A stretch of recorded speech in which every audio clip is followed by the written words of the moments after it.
Good evening. Welcome to Critical Issues, Alternative Views.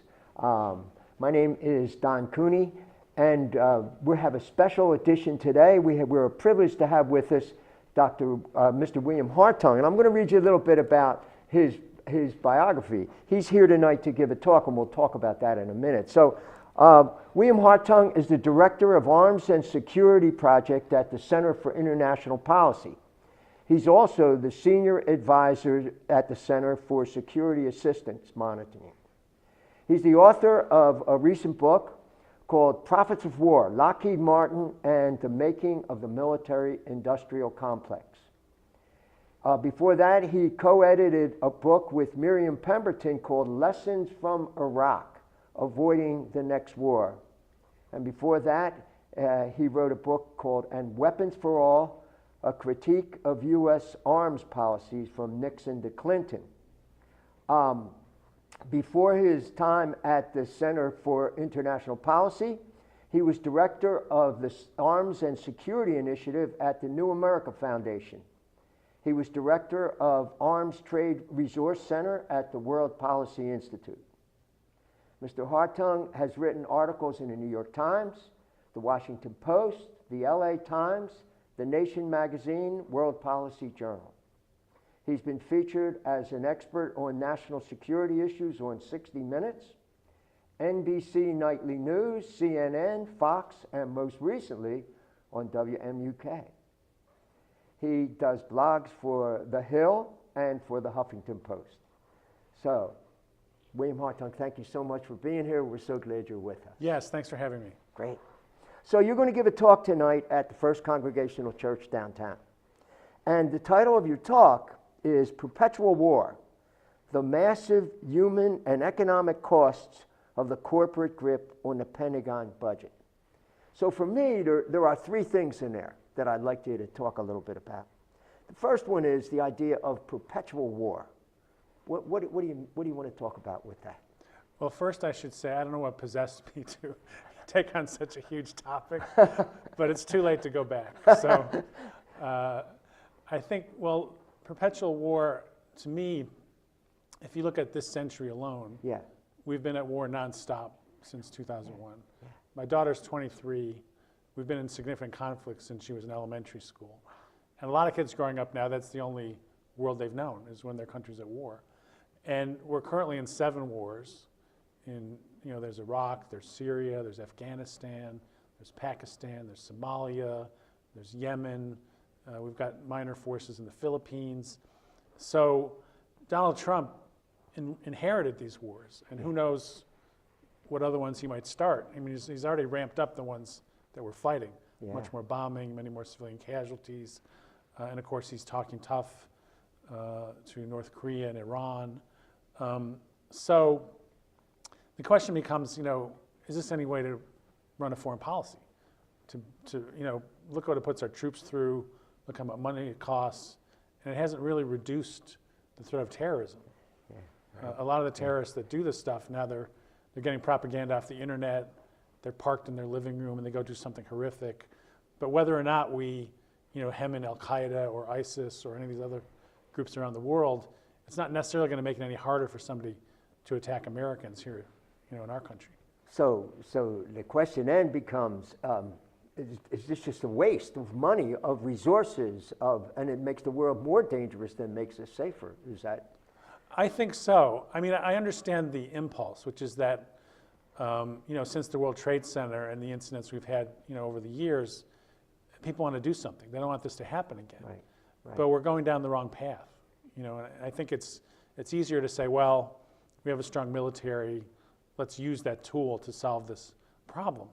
But if you look at Iraq, for example, there wasn't even a extremist resistance there until we sent troops over. Right. And it grew up in response to that. And you had Al-Qaeda in Iraq. Then a lot of those folks were thrown in prison in horrific conditions, U.S. prisons in Iraq. Much of the networking they did was actually in prison.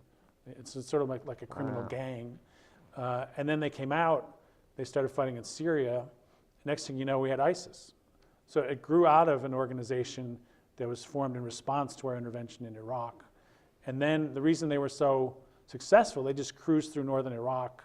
The army collapsed. They inherited all these U.S. weapons that were given the Iraqi army. They were able to do that because the government that we had helped put in power there was so unpopular.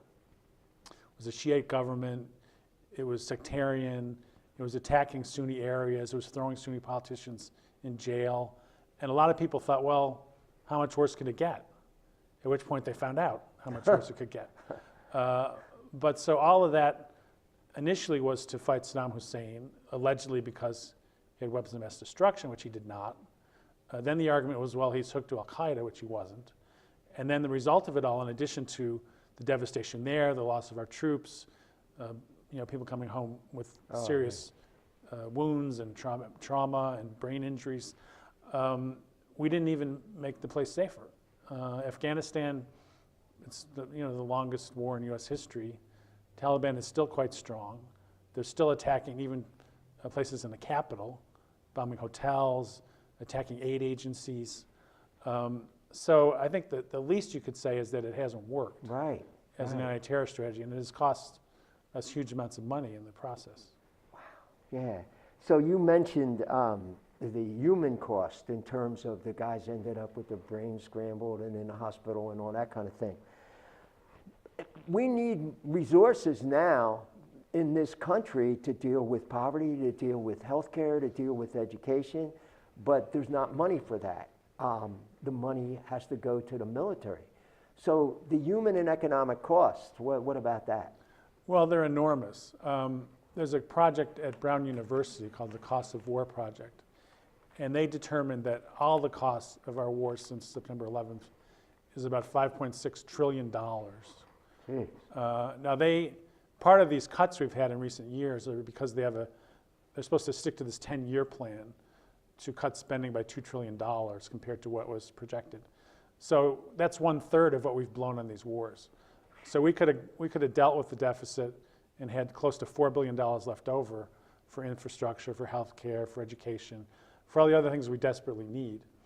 And it's kind of interesting, Donald Trump, and it probably wouldn't surprise people to know I'm not a big fan of Donald Trump, but in the campaign, he sounded as if he was going to do something about this. He said Iraq was a devastating waste. It was a stupid war. He said we wasted trillions of dollars over there. We should have invested in America. He talked about needing an infrastructure project nationwide, and he's done none of that. And we haven't heard what this infrastructure program is, and he's doubling down on the wars he inherited, spending more money, dropping more bombs, killing more civilians. But the theoretical Donald Trump, who was saying let's stop blowing money on overseas wars and invest it here, was correct. It's just that he's not doing that. But I think a lot of people bought that. They voted for him partly because they thought they were tired of war. They thought, well, this guy, I don't know, is he an isolationist? What is he? At least he's not going to make those same mistakes. Right. But of course now he's bulling right ahead. But yeah, I think it's even gotten worse now because of this tax bill. If you take away $1 trillion of revenue, and now the budget hawks want to go after Medicare, Social Security, work requirements to get Medicaid. So I think one thing that is going to happen, though, is there's going to be more pushback by people because now they're going after the most popular programs in the country, programs that many, many people benefit from across the board. And I think people are going to start to notice that, well, wait a minute, the people that make the most are not contributing.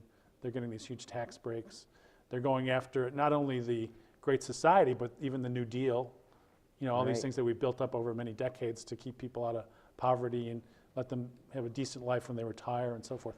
But yet the Pentagon has been exempt. They're spending it at almost the highest level since World War II. So I think people are going to start to say, well, wait a minute, what are our priorities here? And so I think there is an opening at least to have a real debate that maybe we didn't have right after 9/11 because this kind of fear that people had and this notion that terrorism was the only problem we had to address. I think it kind of constrained the conversation, and we neglected a lot of other things that now we're having to deal with. Yeah, so many people hurting. And not only has Trump not cut, but he's increased by $54 billion this year's Pentagon budget, and I think you said in an article, or maybe I heard it when you interviewed one of your interviews, that that's more than some other nations like Germany spend on their whole military project for the year. Is that right? Yeah, Germany or Japan or France or the UK, Trump's increase is as big as their whole military budget, and Congress wants to go higher. You know, they're talking about, well, why 54 billion? Why not 80 billion or 85 billion? So it's completely out of control, and they haven't been able to demonstrate that any of that's going to make us any safer. Right. But I think for a lot of people, they feel like, well, we're in a jam, we're under threat. More is better than less. You know, just kind of a simple sense of it, and without realizing that the military efforts we've done have been misguided and have been very costly, not only to the people in the countries, but to our vets and to our brighter society, because we're not investing in things we need. Right, right. So I don't think the American people are aware of how we compare with our military spending to the rest of the world. And I think we're spending more than, like, what, the next 8 nations combined? Is that even supposed to be our allies? Is that right? Exactly. And, you know, if you look at it, if we did a bar chart, you know, we'd be up here. China would be sort of down here at about 1/3 of what we spend. Russia would be way down here. We spend 9 times they do. And then from there on. And of course, out of those 8 countries that we spend, you know, the combined amount of, a lot of them are our allies. Yeah. In NATO and elsewhere. So, you know, vis-a-vis China or Russia, it's not that we're not spending enough money. I mean, you could hardly spend more money than we're spending. It's just that it's being wasted, and it's also, there's this idea that war is going to solve these problems, which is not the case. You know. Which I guess is the fundamental thing. Is this the way that we're really going to be safer, or is this the way, how do we move forward to be safer? And I don't know, what about if we, instead of spending that money on the military, we spend it on humanitarian kind of things and investing in other countries and try to build up their healthcare, their education, their whole system? It would seem to me that would be a better investment than putting all this money into the military. Well, I think we could spend a fraction of that, 5.6 trillion, to try to assist. I mean, we can't do it all ourselves, but to do some good projects so that people have clean water, so that they can get better health care, so they can try to feed their families. You know, we could contribute to that along with other countries. And for one thing, our reputation in the world would be much better. Right. Because in a lot of places, you know, we're viewed as anathema. We're viewed as the bully. We're viewed as the one who comes in with the military. And that's not, I don't think that represents the true values of our country, but that's what a lot of people see. You know, and for example, there's this huge war in Yemen now, which is, you know, there's millions of people at risk of famine. There's thousands dying in airstrikes. They have a cholera outbreak. And a lot of that's being pushed by our allies in Saudi Arabia. They're bombing the place. They're blockading to keep aid from getting in. And so that's being done with U.S. weapons, U.S. bombs, U.S. fighter planes, U.S. tanks, U.S. helicopters, U.S. ships. And so in Yemen, you know, the argument in Washington is, well, that's not really our war. We're just giving them the weapons, you know. That's Saudi Arabia's war. But as Senator Chris Murphy from Connecticut pointed out, when they see fragments of a U.S. bomb that's bombed a hospital, a funeral, a school, a marketplace, they're not going to distinguish and say, oh, well, you know, the Saudis dropped that. It's not America's fault. They're going to say, well, America is our enemy. And eventually some of those kids are going to say, well, you know, we got to fight these folks, and they're going to join some terrorist group. So it's completely counterproductive in addition to the humanitarian consequences. You know, there's been some counter moves now. You know, for example, some of our senators managed to get pressure to reopen some of the ports so that the aid can come in. You know, that's the kind of thing we should be doing. Right. And it's been Republicans and Democrats. There's a Senator, Todd Young from Indiana, who put his foot down and said, you know, we can't let our allies keep these people from getting food and medicine. And so he was as strong as some of the Democrats on this. So I do think there's a counter current. Likewise, some of the members on the Foreign Relations Committee in the Senate have at least beaten back some of Trump's proposed cuts to the State Department. Not all of them. Yeah, the State Department, they're being decimated, right? I mean, people that were career workers, I mean, that's the other side of it, would be diplomacy, if we invite. But we're losing those people, isn't that right? Yeah, a lot of them are leaving. Allegedly, Rex Tillerson doesn't talk to them. He just talks to his own little circle. They haven't put in ambassadors in many, many countries, including Korea, where we've got this huge crisis. We don't even have an ambassador. In Africa, where our military role is growing, Trump has appointed 5 ambassadors in a continent that's got 54 countries in it. God. So they're basically just trying to let the State Department die on the vine. And it's partly money, but it's also the way they treat the State Department. You know, Trump doesn't take it seriously. And you can see this when, you know, for example, Tillerson will say things like, well, yeah, maybe we should talk to North Korea, you know. No preconditions, let's sit down with them. Yeah. And Trump, of course, who doesn't sit still for meetings or briefings, you know, tweets. And he says, oh yeah, Rex, that's crazy. We can't talk to those people. So yeah, diplomacy is being starved. And, you know, it wasn't so long ago, even people like George W. Bush, who had a quite aggressive foreign policy, got us into Iraq and so forth. But even his Secretary of Defense, Robert Gates, said, well, you know, this is out of whack here. You know, we spend 12 times as much on the Pentagon as we spend on the State Department. And without a State Department that's active, that's got trained diplomats, we're going to get dragged into more wars. And it makes no sense. And you're not hearing that kind of rhetoric now. You know, Tillerson is going along with the cuts, and he's claiming, in fact, he said just shortly a while ago, he said, well, we're going to solve a lot of these conflicts, and then we won't need diplomats. Oh, which is just geez. Crazy. You Amazing. know? So yeah, I think diplomacy, I think working with other countries, a lot of the problems we have, we can't solve on our own. You know, Right, climate change, right. if we don't work with China and India and these countries that are growing and starting to use more and more energy, you know, we can't shoot it down. We can't use tanks. We can't use nukes. No. We can't use soldiers. We can only cooperate with other countries. Yeah. And that problem, Trump isn't even admitting is a problem. You know, so you know, we have a lot of work on our hands. But certainly, if the point is to make people's lives better, to save lives, there's so much we could do that wouldn't involve the military. That's not happening now. So one of the ways to move on that would be if we kind of got more involved in the United Nations, but that just seems to be totally anathema. We don't want to deal with that at all. But it would seem like that could be a vehicle to kind of do those kind of things you're talking about. Well, that's the only place where all the countries in the world come together. Right. And so rather than start from scratch, why not try to strengthen that institution? Yeah. And occasionally they will make use of it. I mean, they did get harsher sanctions on North Korea, and they got China and Russia to sign off. But in most cases, it's deadlocked, or the U.S. doesn't fund some of the most useful agencies like the World Health Organization, you know, the Food and Agriculture Organization, and so forth.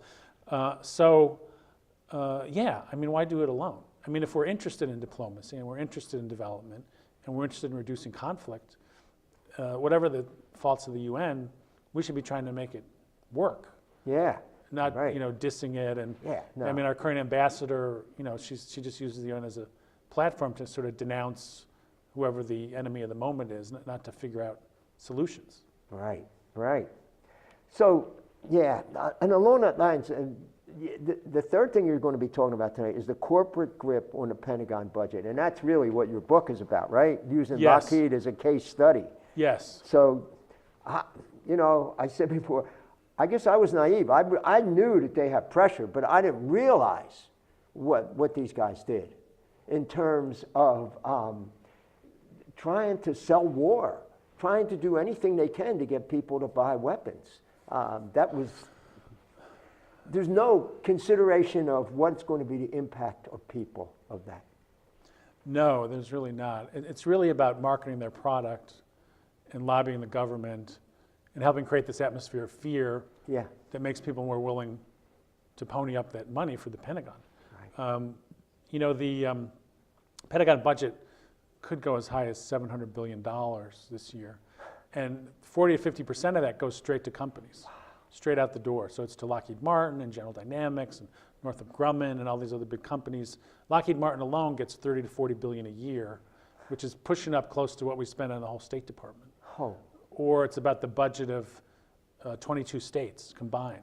So they're this huge empire, you know, and when President Eisenhower gave his military-industrial complex speech, because he was already seeing the collusion between the uniformed military leadership and the contractors to push for weapons we don't need. But he would never imagine that a company as big as Lockheed Martin would have existed. or that we're spending more now than when he gave that speech. And that was the height of the Cold War. Yeah, So right. and they have so many tools that they use. I mean, they have anywhere from 700 to 1,000 lobbyists for the arms industry. Oh. So in one of the big years, it's almost 2 for every member of Congress. And staffers will tell you that far and away, the most visits they get are from these lobbyists. Peace groups have a hard time getting in the door. They're very effective at making their case, but there's a network of peace groups in Washington that try to have influence on the Hill. We might have 4 or 5 lobbyists against 700 to 1,000. Oh. And we still win some fights, because we have better arguments and we have right on our side. But it's very difficult when you've got that kind of money. They're throwing in tens of millions of dollars to pay these lobbyists. And a lot of them used to work in government, so they have like an inside track. There was a guy from the Boston Globe did a piece a few years ago where he said, well, what happens to generals and admirals when they retire? And he tracked 39 of them who had retired over a couple-year period. And 34 of them had gone to work for defense contractors, either on the board or as an executive, or they set up their own consulting firms working on defense issues. So it's this revolving door that just adds to the influence of the industry, because they know what doors to open, they know the people there, and then the people that are inside often figure, well, hey, if I give my buddy at General Dynamics a good deal, maybe I can get a job like that when I leave. So there was a case, for example, a woman, Darlene Druyan, who ran procurement for the Pentagon, and Boeing was offering her a big fat job and had also employed several of her relatives while she was still at the Pentagon to curry favor with her. And she started letting them get away with the store in terms of contracts with the Pentagon. She was still there, but she knew she was going to go work for them. And so she let them, sell us planes that weren't necessary, overcharge on stuff. And Senator McCain was particularly concerned about this case, and he subpoenaed a bunch of emails, and they finally got the smoking gun of her, basically telling these companies, I'll do you favors if you take care of me when I get out. And she actually did some time in prison. It was only 9 months, but that's very unusual. And the thing is, though, it was kind of the exception that proves the rule, because things like that happen all the time. She was just too sloppy, But there's a lot of people in there thinking that same thing, and maybe they'll wait a little longer before they cut the deal, but they know it's a possibility. And even going back to Senator William Proxmire, who was a huge gadfly in the 60s and 70s in the Senate, he pointed to that problem back then. So it's been continuous really since the time Eisenhower talked about this. Wow. But if you've got huge numbers of lobbyists, you've got this revolving door going for you. They're giving big money to the people in Congress who make these decisions. For their campaigns and other stuff, right? Armed Services Committees get tons of money, and Defense Appropriations get tons of money. And then the clincher is they claim, well, we're creating jobs. I mean, it's like, well, maybe we need, maybe we need this, maybe we don't. But I mean, come on, Senator, you're not going to vote against jobs in your state, are you? And so that's kind of their, tool of last resort when they're trying to save some big boondoggle project. But you point out that that might be the worst way to create jobs. That if you put the money into other things, it would create many more jobs than putting money into the Pentagon does. Yeah. The University of Massachusetts looked at this carefully, and they found if you spend on infrastructure or alternative energy, you get about 1.5 times as many jobs as spending on weapons. And for education, close to twice as many. The problem is helping the specific communities, because if you've got a huge military base, you've got a submarine facility, your choice under this current arrangement is, well, you can have this contract or not.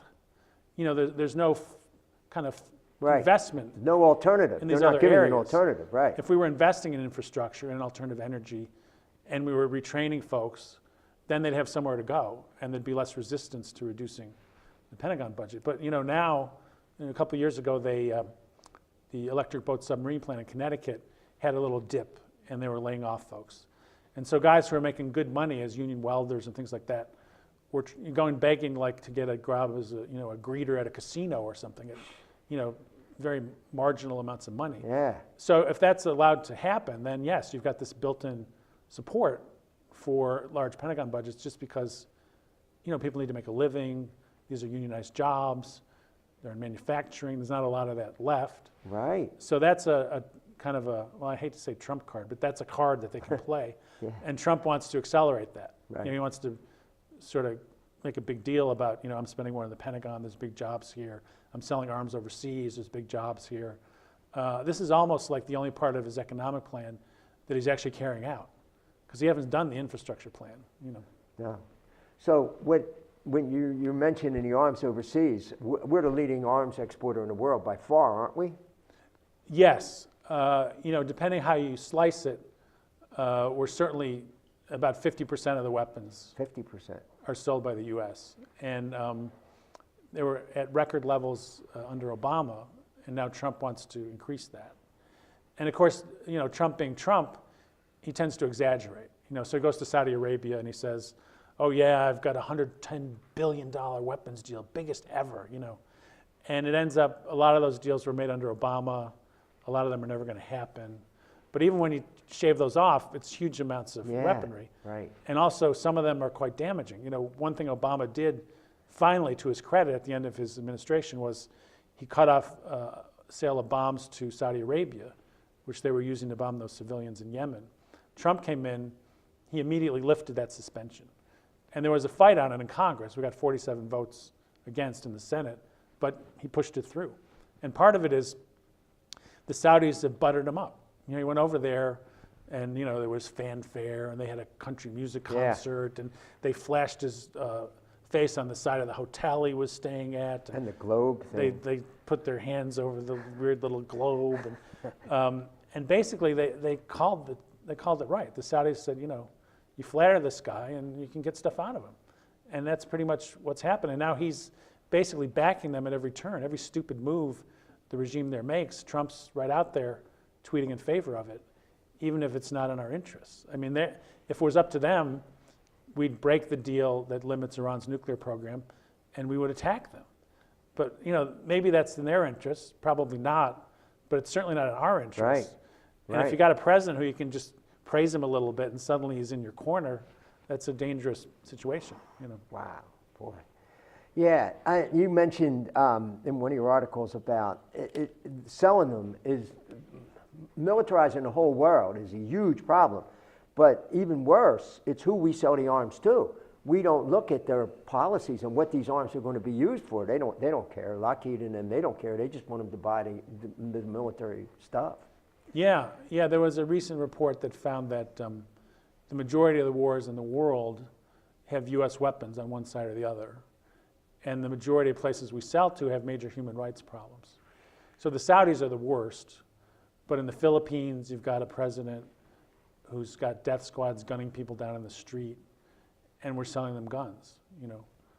In Turkey, they're using our weapons to attack the Kurds in Syria that have been the strongest force fighting ISIS.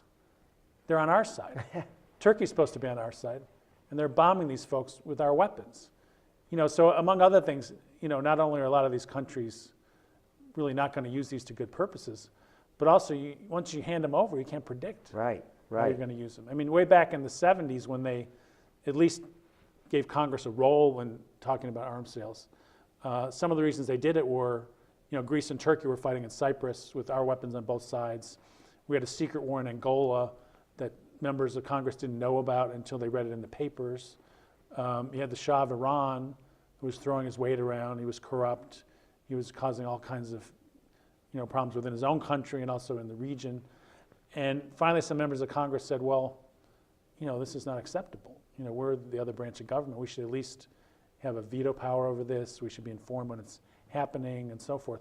So, it dates back to then, but a lot of those tools that Congress gave itself, they often don't use. Do they still have that power? I thought at one point there was legislation that said that they weren't allowed to sell weapons to other countries without Congress's approval. Was that right? Or did well, they it ever exists. It exists. Still exists under the Arms Export Control Act. But there was a court decision that said, well, Congress can do that, but you need a 2/3 majority of both houses. Oh. So that's never been accomplished, actually. Yeah, right. What they have done is, if you get a couple hundred members of the House to write to the president and say, this is insane. Sometimes they won't make the deal, or they'll restructure it, or the other thing that Congress has done is they'll take a certain country and say, no more.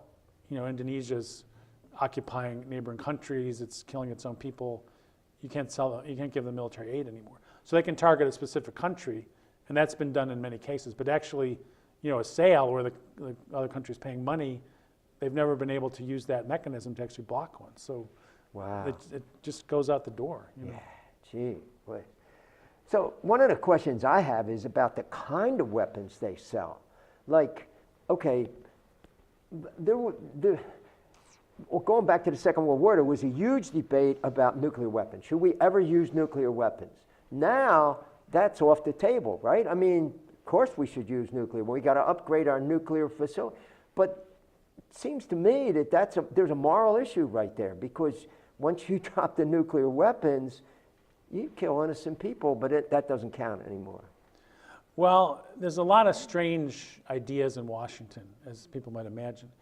And, there's, under Trump in particular, they want to make what they call low-yield nuclear weapons. Yeah. Which actually are still more powerful than the ones used in Hiroshima.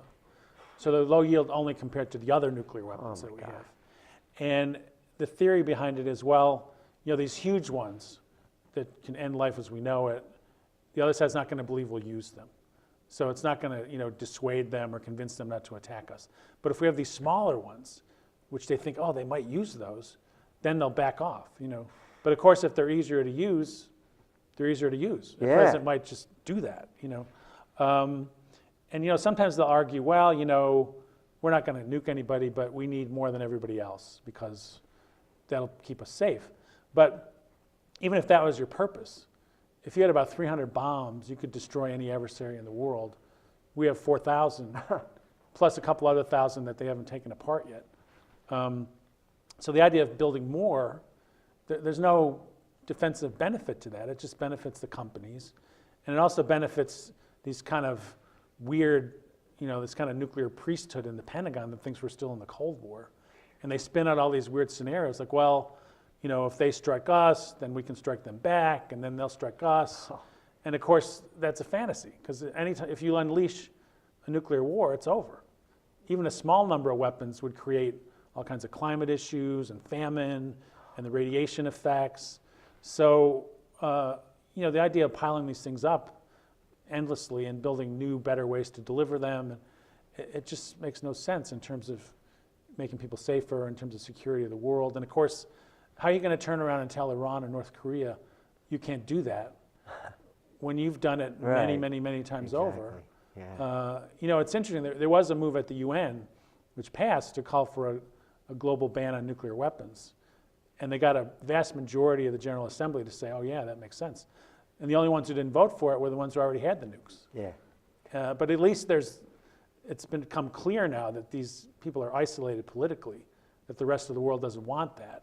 Because one of the arguments that sometimes is made why we need nukes is, we're protecting our allies. Oh, right. And so these countries are saying, if you want to protect me, help get rid of these things. That's really the best way to protect powerful. us. Yeah, I think that should be out there more. I think people should know more about that. I mean, the Nuclear Non-Proliferation Treaty has been pretty ineffective, hasn't it? I mean, well, the idea was, they did it back in the 60s, was that, all right, you've got these nuclear powers. Coincidentally, they're also the members of the UN Security Council.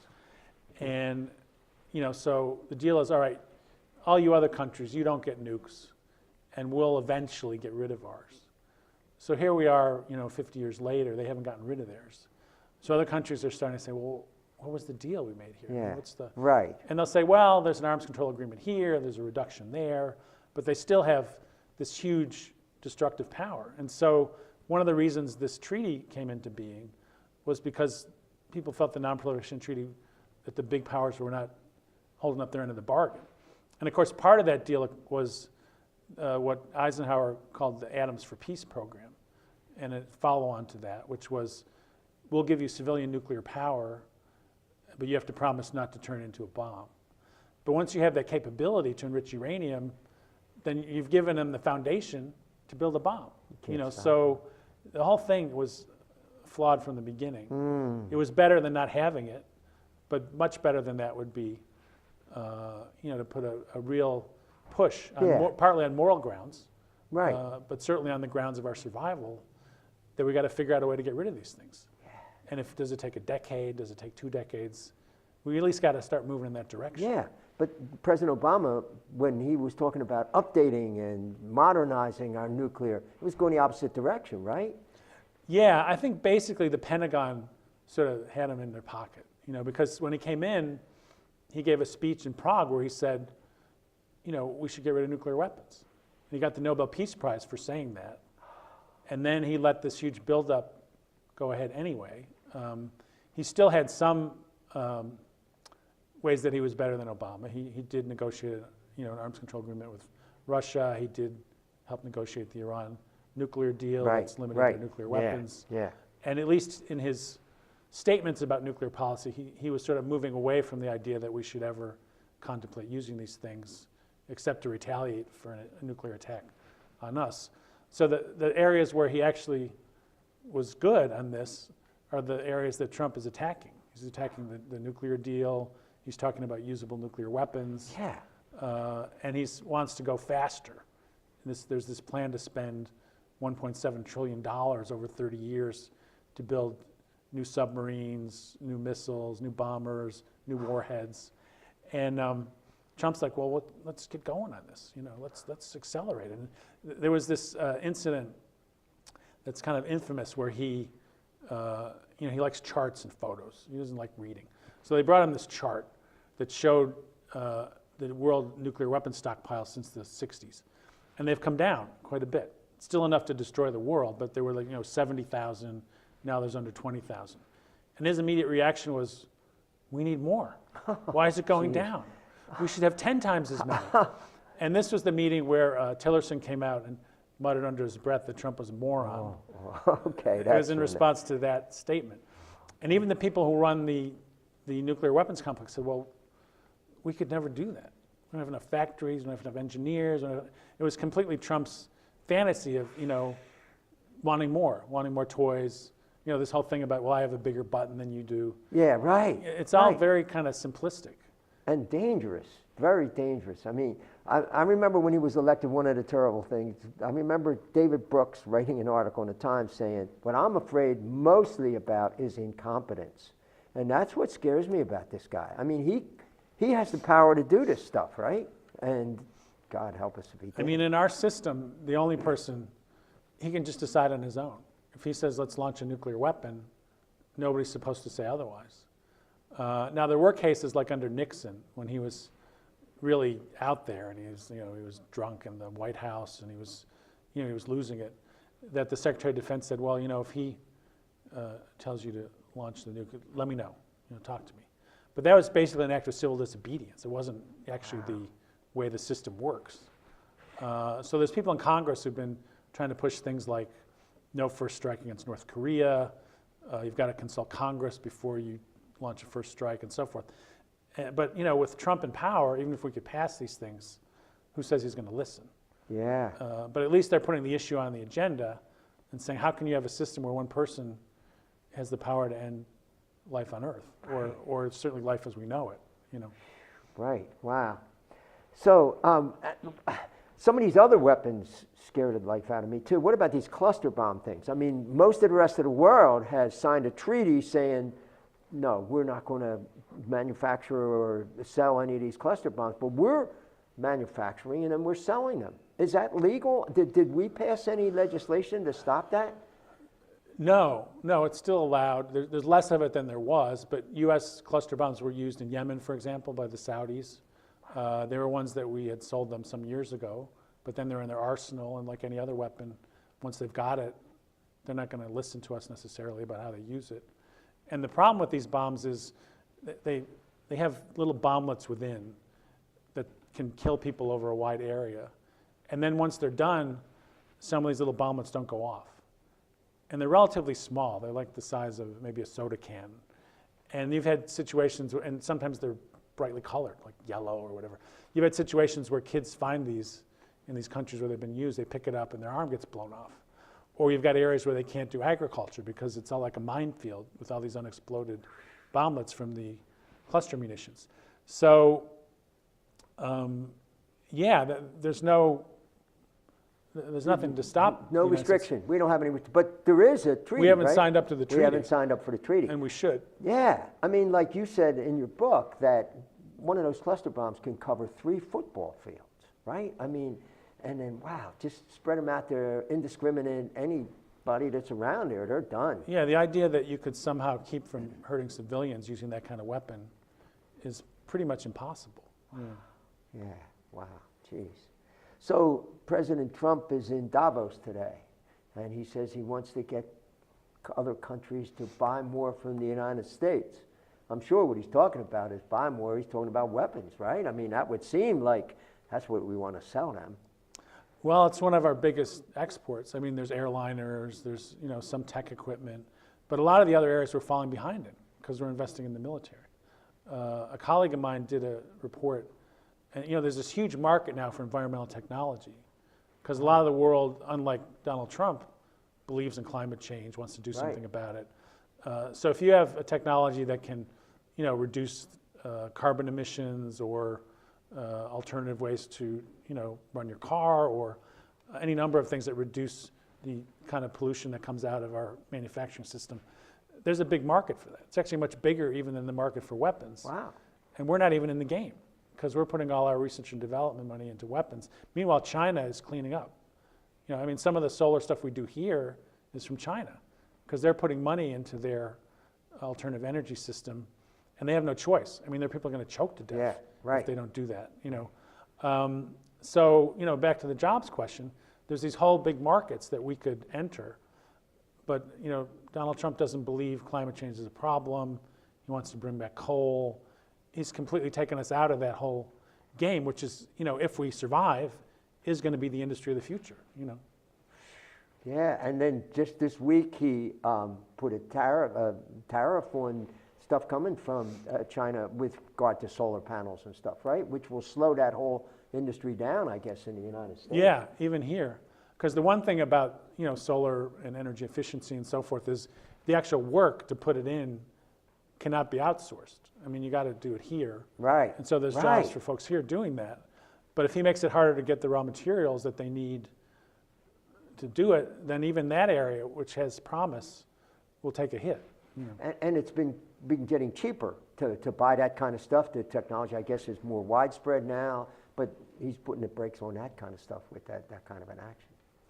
I want to talk to you a little bit about, this is Martin Luther King's birthday month, and you wrote a column on that too.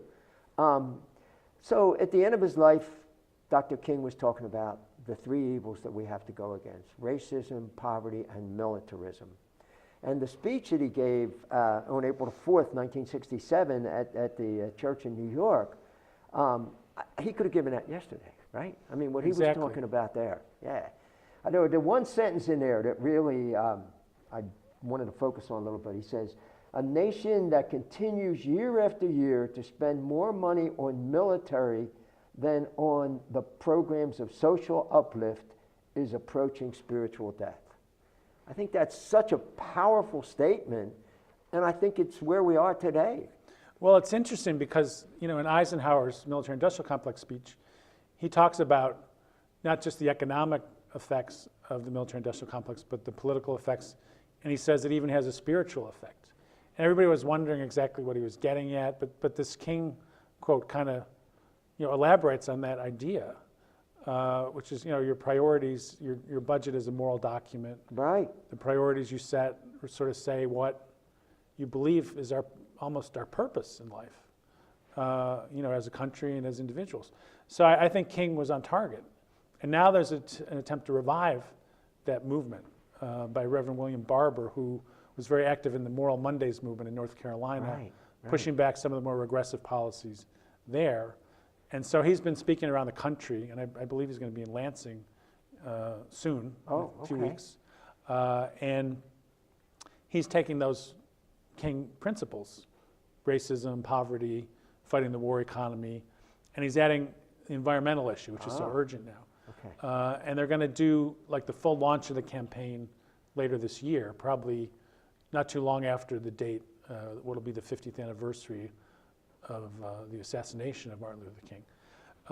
So if that were to take off, it could bring together a lot of these emerging movements that have sprouted up since the Trump election. There's the immigration movement, there's the racial justice movement, there's movement for health care, for tax justice. Women's movement. The huge women's movement, and as we've seen in the marches that have been done. And so that may be one place to bring people together under one umbrella, which I think would be more powerful. And of course, we don't know. I mean, he's just launching it. Right. But I think it's a hopeful thing. It's a hopeful thing. I mean, one of the things that I think we've seen so clearly since the Trump election is that there's much more activism. There's much more people out there on the streets. But bring that together is where we would have some power, right? And yes, because, I mean, there's sort of the crisis of the day, and you just can't keep up. Right. No, you can't keep up. If you don't have a united front, you'll just get picked off issue by issue. Right. I mean, we were fighting on health care. Now we want immigration, the women's issue. I mean, all these things are so important, but we don't have this unifying thing. We're not together. We're each doing our own area. But I think we're moving that way. And I think they're kind of evolved this thing in American politics of kind of single issue politics. And for certain things, it has worked at times. I mean, I think it helped with things like, worker protections, environmental protections.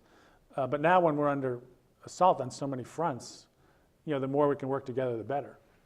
Right. And I think that he's got the credentials to do it, Barbara. I mean, like you said, he led the moral majority movement Moral Monday movement in North Carolina, and he's an incredibly powerful speaker. He's really, really powerful. So, but his health is not good. We've been trying to get him here to speak for 2 years, and it's hard to get him. It's really hard to get him. Yeah, I think what we need is, and it's been very hard in our country to do this, we need like a cadre of leaders, so that if you lose an important leader, there's people right behind to fill in. That's a good idea. And it's hard to have, if somebody's charismatic, if they resonate with people in a certain way, it's not necessarily that easy to just have the next person in line have that same kind of effect. Right. I mean, certainly we saw that with King and Bobby Kennedy and so forth, where we did lose so many. Some power, and when we lost that Medgar leadership. Evers. Yeah, right. But I think somehow we have to work in that model where it doesn't depend on one dynamic leader, that we don't rise or fall on that. Yeah, I think that's where we have to go, and I'm like you say, I think people are moving that way. I think we see here in our community a lot of support for each other. I mean, we had 3,000 people in that March for Women on Sunday, and that's pretty good for a smaller community like this, So, okay. So what kind of reception do you get when you go to Congress? Well, there are sympathetic members and staffers. Who are some of them? For example, on the arms trade issue, Senator Murphy from Connecticut's been very good. Senator Sanders is starting to pick up the banner on that. There's been some conservatives who, on certain aspects of it, have been with us. Todd Young, senator from Indiana, Republican. Mike Lee from Utah has weighed in on a recent bill. People like Ro Khanna, he's from Silicon Valley, a representative. He's been strong on the Yemen issue, on economic justice issues. Now, the Pentagon itself has been almost the toughest nut to crack. It's hard to get somebody to stand up in the floor of the House or Senate and say, enough is enough. And it's partly because I think Democrats don't want to be attacked as being soft on defense. That's right. And those attacks have worked often in the past. Sure. And then the jobs thing. There's the jobs issue, which takes some of them out of the game because, if they reduce the Pentagon budget, what if they take the stuff that's in my state? But I think that will shift. I think it's got to come bottom up. I mean, there's groups like Women's Action for New Directions, which has women state legislators around the country raising this issue. There's a group called Cities for Peace, which is getting resolutions about changing budget priorities. So I think you may see some of that begin to work its way up. And the other thing is there's going to be a whole new generation of candidates for Congress. A lot of women are running, a lot of progressives are running. So it'll be interesting to see, after the elections this year, who do we have to work with? What are their opinions, and how can we get this issue in front of them? Yeah. So how about the Michigan senators? How about Stabenow? How about Peters? Are they progressive? I mean, they're progressive people. You would think that they might be interested in this. Well, I think they've had the same issue that a lot of members have had. Michigan has had historically things like tank production, and even people like Carl Levin, although he was good on arms control and a number of other issues, was always going to protect that. There's some talk of a missile defense system on the East Coast. And in Battle Creek here. And they're all on board for having it located here. So I think they need to hear from constituents. And I think the problem is short-term versus long-term. I mean, if they say, hey, do you want more people at your military base? Why not? I mean, it's jobs, But on the other hand, if every member is doing that for their local concerns, their own parochial concerns, then you've got this giant Pentagon budget, which is chewing up everything else you need. That's why you're not getting education assistance. That's why you're not getting infrastructure. So I think if people had a longer term vision of what's good for their communities, they'd be more likely to be able to say no to this kind of stuff. I think that's great. I mean, things like you're doing, going around and raising people's consciousness like this, because, I mean, this stuff is not in the papers. It's not, it's sort of like I read the New York Times practically every day. Okay, so they're basically this is common sense. We have to do this because this is where we are, and these guys are dangerous, and we have to be spending this kind of money. They'll be critical somewhat. Okay, we're a little bit overboard here, but the basic paradigm that the only way to save it is to keep on going with this military spending. It just seems like the common sense of the society now. Yeah, it's tough to buck. I mean, there's this system that came in when the Republicans tried to shut down the government back in 2011, where they put caps on domestic and Pentagon spending. The Pentagon has all kinds of loopholes. Like the war budget isn't under the cap, so they throw a bunch of money in there. Or they cut a deal to lift them a little bit, and they get more than the domestic side. But in general, Democrats have said, well, if you're going to lift the Pentagon budget, you have to let domestic spending grow the same amount. And that's been where they've been at loggerheads. But it's not that the Democrats are saying cut the Pentagon. They're just saying there's a price for it. Right. If you do that, you got to spend money over here. Yeah. And in a situation where maybe they don't think they're going to win that, maybe there's some sort of realpolitik argument for that, but it's not going to set us up for the future. That's the problem. Right. So one of the arguments that you hear whenever they talk about cutting the Pentagon budget is, well, you're going to hurt the troops. I mean, we should be protecting our guys. We should make sure they have the best equipment possible. But in some of your stuff, you said the money's not being spent to protect the troops. The money's being spent on these big weapons machines. Yeah, exactly. I mean, even if you go back to the Iraq War, when they didn't have vehicles that could protect them against improvised bombs. Right. And Donald Trump said, well, got to fight with the military you have. He just kind of shrugged it off. They eventually did build more robust, better armored vehicles at quite a large cost. But there's plenty of things that don't cost a lot of money that they're not doing. We lost a number of sailors in these accidents in the Pacific. And, recently. And some of it was incompetence by the leadership. In fact, there was a criminal indictment, which never happens. But part of it was they used to have these long, 6-month training missions for people who were running those ships. And they said it was too expensive. And it was like $15 million a year, which is like a tiny fraction of a percentage of the Pentagon budget. And then they'll do stuff like, the Congress will say, well, let's cut a little bit on maintenance because we want this, more of these planes that are built in my state. So then they have problems with maintenance and they say, well, there's no money. They just got done taking money from the maintenance budget. Yeah. And then I think kind of the most outrageous thing is then they turn around and say, well, we're not taking care of the troops, give the Pentagon more money. But it's really about spending the money that they have more effectively and having the right priorities. Yeah. We're just about out of time now, but I think you give me some hope. You're saying, okay, there's a lot of signs of movement out here. There's a lot of more coming together on this thing, and the election that's coming up in 2018, it seems so important now that we'd really move it. So, Mr. Hartung, thank you so much for coming here. Really appreciate your insights, and I know the people will appreciate tonight. Well, I appreciate getting to talk to you. Well, great. Thanks. So thank you so much for watching us tonight. We're from Critical Issues, and we'll be back with you very shortly with another edition of Critical Issues, Alternative Views.